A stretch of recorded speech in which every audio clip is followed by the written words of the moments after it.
रौप्यपीठपुरगं रुचिराङ्गं रुक्मिणीपति मपश्यदुदारं पूर्णबोधगुरुभिः सकलज्ञै सन्निधापित मघौघविदूरम्.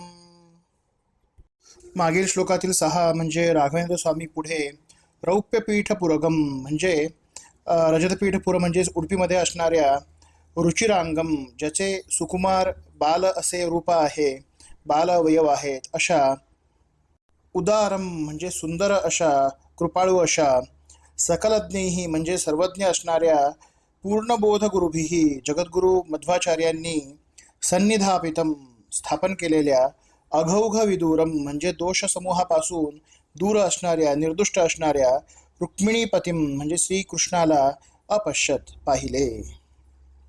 सुब्रह्मण्य क्षेत्राहून पुढे राघवेंद्र स्वामी त्यांना अत्यंत प्रिय असणाऱ्या, त्यांच्या आद्य गुरूंचे मूलस्थान असणाऱ्या रजतपीठपुर रौप्यपीठपुर म्हणजेच उडपी या क्षेत्री आले.